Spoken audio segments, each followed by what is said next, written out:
Stop killing us. Stop killing us. Throughout the internationally observed 16 Days of Activism campaign, Stop raping us. SABC News will focus on the plight of women and children as the country continues to grapple with the shadow pandemic.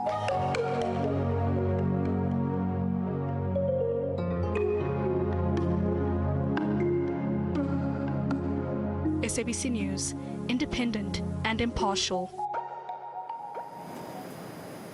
Now, the Minister of Police Bheki Cele recently released crime statistics for the second quarter, covering July to September 2021 to 2022. It clearly indicates that South African women still live in constant fear. Today marks the annual international campaign for the elimination of violence against women and children. Mbalenhle Mthethwa is with the Minister in the Presidency for Women, Youth and Persons with Disability, Living with Disabilities, Maite Nkoana-Mashabane. Mbali, what's the Minister saying?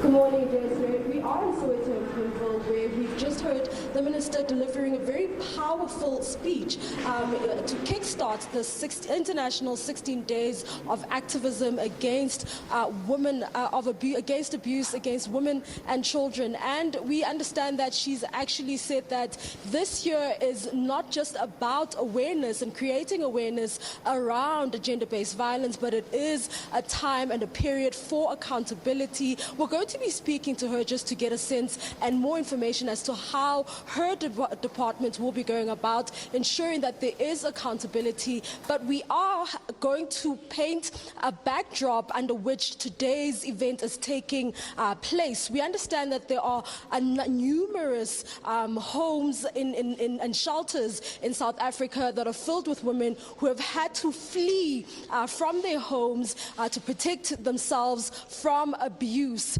Now, I've spoken to a few women at these homes in the lead up to today, and I've heard very painful and heartwarming stories, very moving stories, and many of these women are afraid to even go back to their homes and their primary homes. Now, you can imagine having to flee your home, your comfort zone, in order to protect yourself and to go to a place of safety where you are then forced to live with strangers and among strangers in order to protect yourself. So this is the situation that many women find themselves in. But at the same time, because this event takes place every year, it seems as though there is a sense of fatigue from many South Africans. We're just going to speak to the Minister, and she's going to give us a sense of how do we then reignite the interest from those people who feel that they are fatigued and that, you know, this 16 days of activism turns into just, you know, a talk shop where nothing really happens. How do we then convince people that more is being done, Minister? 16 days of activism in a country, South Africa, commemorated by the world through the UN. What has changed and what is changing is that it's no longer a private matter, that women should go to work or not work, or if they do, they must hide the blue eyes, put on makeup and pretend as if nothing has happened. They have to make sure that it happens the first time, they say no, it's not going to happen again. Not when we wait until there are shelters. Shelters we will have. Because in every society you will have people who are the way we don't want them to be, but we don't want them to have, you know, easy praise. Pedophiles should not find a space in our community. We shouldn't be telling them that they will be locked up, but we should use this men's forum, like the taxi associations that have joined us, to make sure that it's men who have to stop the beating and the killing. It's just one side that has to stop. It's not like us dealing with COVID-19, where we don't know where this COVID comes from. It's just a pandemic. It's a natural pandemic. Yes, this second pandemic, yes, because gender-based violence and femicide has become the second pandemic in South Africa. Yes, it's caused by one side. Mm-hmm. But because patriarchy has said it's okay, it's a family matter, we have said it's not okay. And that's why we've come out with our pillars through the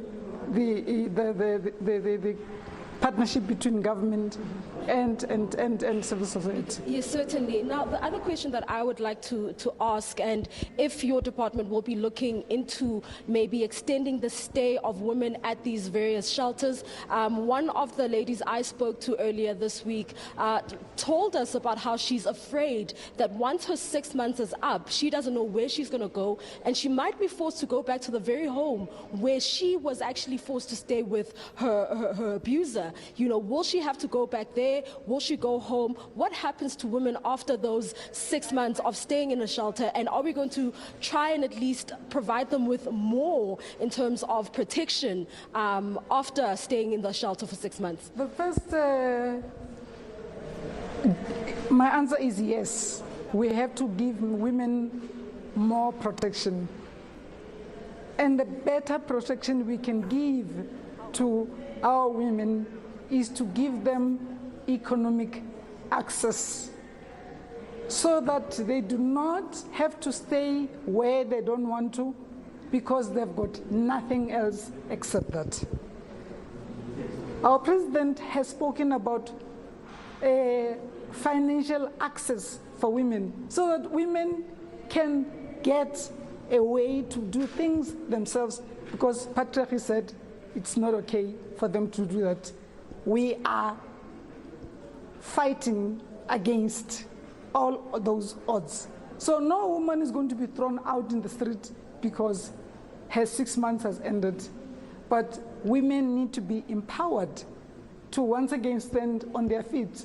In fact, I'm sure some of the women you had interviewed would have said trouble started when I started showing interest in not only becoming independent, in becoming a contributor, because women don't eat alone. Women feed the nation. Women take care of the neighborhood. So we should also take care of women. Mm-hmm. So 365 days now, not just 16 days. Mm-hmm. Can men, if we agree with men in this compound, that none of them would raise a hand against a woman, we would have been very successful. Certainly. Mm-hmm. Now, the theme this year is held under the theme of celebrating the memory of Mbalenhle Mthethwa. Talk to us about what this means. You actually, make me cry, because many people know Charlotte Mthethwa because she not only took care of self and her children. She was born Manya, but she made sure that she not only empowers herself and became the first South African black woman scientist, but when from the University of Ohio, 150 years ago, Mr. Mthethwa came back home also as a super priest because she cared. And what I love most about her is, leave the spirit about self. Work with your people. And if you can, please take someone with you. So every morning when I wake up and I see a selfish man, I think, oh, where is me Maite Nkoana-Mashabane. It's important. I grew up being told that ke ngwana nkwana, so that I don't lose who I am, but I also do not undermine those I live with. So don't live for self, but for the community. This is what we learned from Mayor Charlotte Maite. But also this has been adopted by the entirety of government. Thank you so much for speaking to us. There you have it. Minister Maite Nkoana-Mashabane just talking to us about the importance of women being economically independent and being able to provide for themselves, echoing what the incoming mayor of Johannesburg, Dr. Mpho Phalatse, has said, saying that in her experience as a doctor working at Tembisa Hospital, she experienced that a lot of women came in with bruises from as victims of abuse because they'd gotten some form of job or something, and that suddenly became a problem in the household. Just echoing those sentiments, the importance of women being economically independent and getting jobs and being able to provide for themselves. Also just commenting on the fact that there are some women who are in shelters who find themselves really concerned and worried about where they will go once the 6 months is up, and we heard her committing to protecting those women and ensuring that women are not going to be thrown out of these shelters 6 months after they've stayed there, in terms of trying to get protection and refuge from an abusive situation at home. It's back to you in studio. Bali, thank you so much for bringing us the latest on that front. We are getting ready